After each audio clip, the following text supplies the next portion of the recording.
Hello guys, welcome or welcome back to my channel. Today we're going to be talking about relationship in the UK. I know a lot of people shy away from this topic. They don't want to talk about this topic, but it is a part of human to want companion, to want relationship, to want someone who they can call their own. I've got a lot of questions. Even in one Facebook group, I had a nurse who is originally from Nigeria. He's a man, came to the UK and is asking how difficult it is for him to get a relationship or to get a partner in the UK. Does he need to go back to his country to import a wife? Or what will he do? How can he get someone? Because it can be lonely in the UK. It can be lonely if you have no one to talk to, especially if you're someone who is not able to socialize, especially with this pandemic. It has been a lot of cutoff, and we shouldn't shy away from this topic because it is a natural thing for human to want companion, for woman to want someone they can talk to, someone they can lean on. This brings me to the idea of, so how do people get relationship in the UK? This is not for you if you're married. This is not for you if you have a serious relationship. It is mainly for those who may be wondering how to get a partner, who are single, planning to get married, planning to have a partner, a girlfriend, a boyfriend, someone they can call their own. And being in the UK as a foreigner or as someone who is new, you don't know your way around, you don't know how to go about these things, and you wonder, wait, why are these people not even approaching me? Am I that ugly? Why is someone not talking to me as a female? Because sincerely speaking, back in Nigeria, there is no week, at least 2-3 days, somebody will stop you to say, excuse me. Even when you're married, I remember even when I was heavily pregnant with my first child, somebody will still have the effrontery to say, hello, can I have your number? And you're like, can you see that I'm pregnant? They're like, it doesn't matter. So men are more forward back home in my country. Men will actually come to you, even if it's just for the fun of it. They will even bet to their friend to say, I will say who can approach this girl. I will say who can approach this person. No matter how tall you are, no matter how beautiful you are, no matter how classy you are, no matter your standard, a typical African Nigerian man will approach you and toast you, ask you out. The worst you can say is a no. But coming to the UK, you can be in the UK for 1 month, 2 months, 3 months, and nobody, no single soul will even stop you to say, hello, beautiful girl. It is a different game entirely. It is a different way of life, extremely different personality.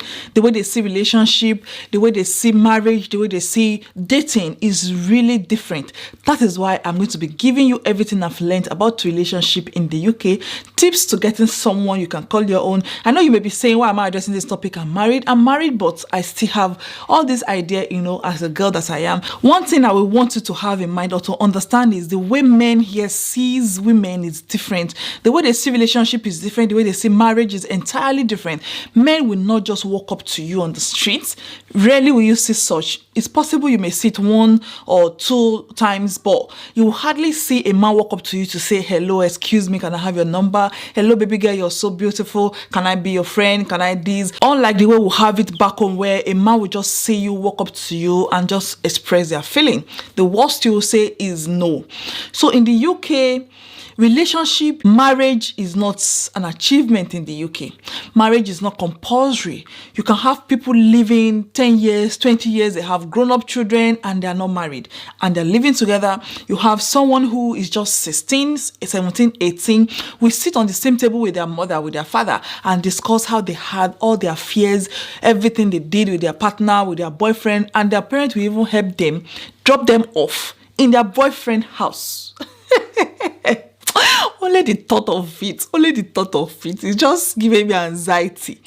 Even as big as I am now, as married as I am, I've been married going 10 years. I don't have the effrontery to tell my mom, mommy, yesterday, me and my husband, we did it. And this is how we did it. Rest in peace to me. But people here, they will boldly stand in the middle of work, like in my work. Somebody will just stand at the corridor and describe what they did last night with their boyfriend. How they had, a girl once expressed how she had more than 1-2 men together at the same time with her. And she was telling me, I was like, wait, am I watching another movie or something? Real life, real life like this. She told me everything. I didn't even ask her. She's not my best friend. We're just on the same duty together, night shift, and that was the story for the night. Everything, how she's had multiple partners at the same time. It's not like 1-2 days apart. I mean, together at once. And she's not even married. She's below 20. And I'm in my life, I'm like, what is going on here? This country, the way they take sexuality is really different. I got a message one time and I was panicking because the school sent a mail to say they want to start doing sex education in the class. And they want to encourage with the parents not to call the private parts, to call them by their real names, not to call them other names. Like, we say bomb, we say, we have different names for those things. We shouldn't be using those names. We should try to use the actual name for those words. It is what they start teaching them from young. They teach them from when they are so little. So when they grow up, they are not ashamed to talk about it. They're not ashamed to express it to their parent. They don't see relationship the way we see relationship as sacred back home. So the way men approach marriage abroad, relationship, girlfriend, boyfriend abroad is extremely different. Don't get me wrong. If you get a white partner, either male or female, they will take good care of you, especially if you're a female and you get a male partner. They will love you, they will appreciate you, they will treasure you. But when it comes to responsibility, there's no gender role when it comes abroad. You'll be surprised at a man will take you out. Abroad, in the UK, somebody will take you out on a date and you're expected to split the bill. The woman will pay 50. You, the man, you pay 50. It is like a normal thing. You know how in Nigeria you take a woman out or you take a girl out and it is your responsibility to pay for everything. In fact, your girlfriend will come with other friends and you have to pay for everything, pay for their transport. No, on a long thing. Here in the UK, you will pay the food you ate. Why will somebody pay for you? You will pay the food you ate. He will pay the food he has eaten. That is 50-50. Bills are not being paid like male should pay the house rent, female should just not do anything, should just enjoy their own money, and female should cook, clean, wash, while the male should just sit and watch the telly. There's no gender role. A man can be the full-time husband, a man can be the one who sits at home, who doesn't do anything. You know, the funny thing is, when a woman gets maternity leave, a man is entitled to paternity leave.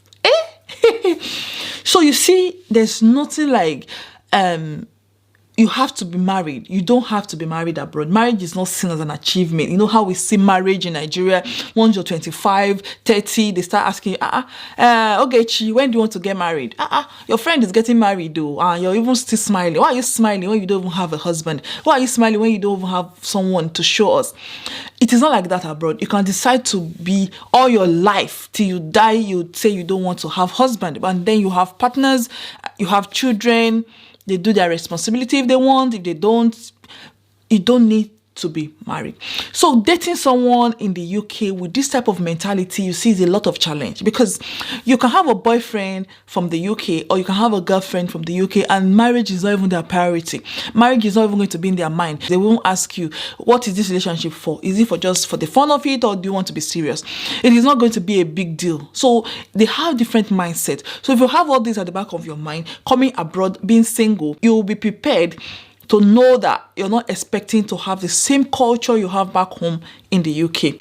Because men will not just typically, most of the time, walk up to you to ask you out. Dating site will become your best friend. Dating site in the UK is a normal thing. In Nigeria now, I can't just go and say, do you know I was on a dating site, even if I'm single? They'll be like, yo, you're a bad person. They will look at you, you're not decent. But in the UK, dating site is a normal thing. Someone will even ask you, are you on this dating site? It's just like a normal topic. You're like asking if you're in this school or not, or that school.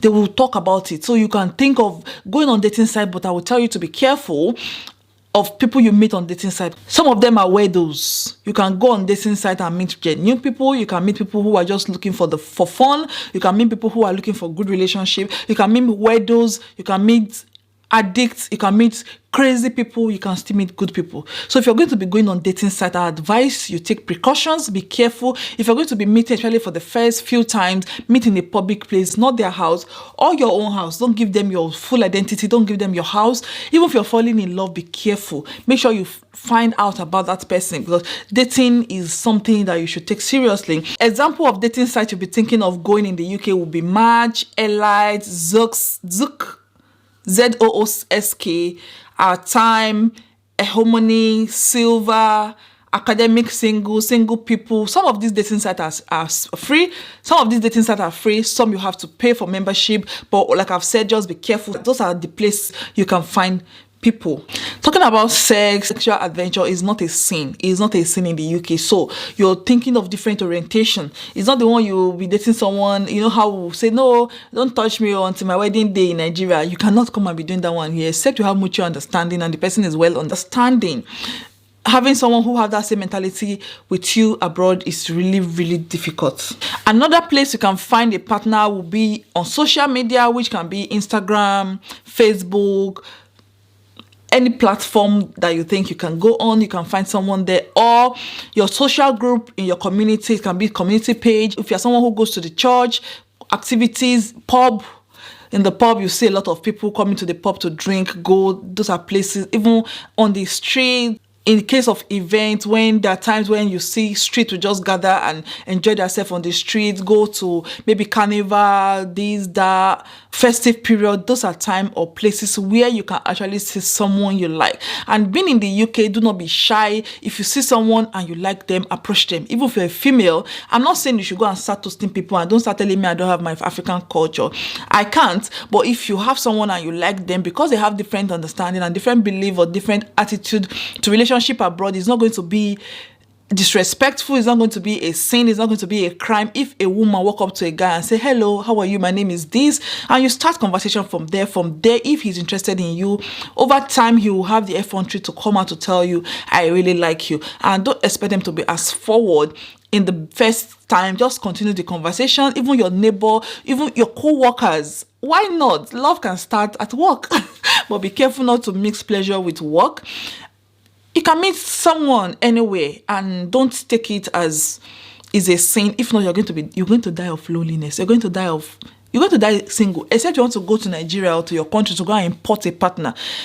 Here, you need to be more forward, to take the bold step by yourself and put the law in your own hand to look for someone most of the time. Be intentional about it.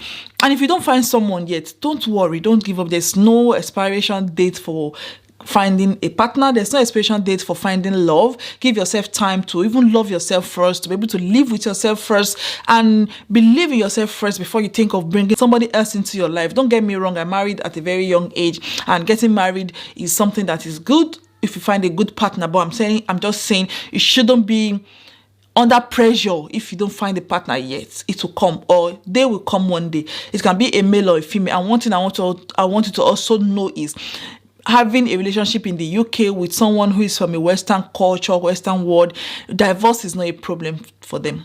Divorce, you can just cheat on your partner today and the next day they will divorce you. You can just say something they don't like and the next day they will just file for divorce. Divorce is not a problem. Not unlike Nigeria, they will tell you, oh, just endure. You know you have children. Endure. You will not see somebody else to marry you. Just endure. Here, the moment you misbehave or the moment they think they're not more comfortable with you, boom, that's them, they're away.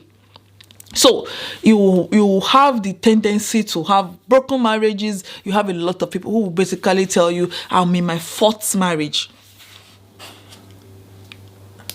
And I'm like, so divorce is not a problem for them. The way they see relationship is entirely different from the way you see relationship. So you need to know all these things first before you start considering, even as a female coming abroad to find partner or as a male coming abroad to find partner. I hope this tip will help you in your love adventure or finding love, finding partner. And if you also want, you can go home and import your partner. Why not? So I wish you good luck in your adventure, and we should just talk about everything. Let's discuss everything, the things that bother us. These are important topics, and that is why I'm doing this today. I hope you enjoyed this video. If you like any part at all in this video, or you've watched to this portion, please, why not just subscribe? It's free of charge. Thank you so much. I will see you in my next video. Until then, stay safe. I hope you find love. And if you're already married, I hope you and your partner, you're going to be in love. I'll see you next time.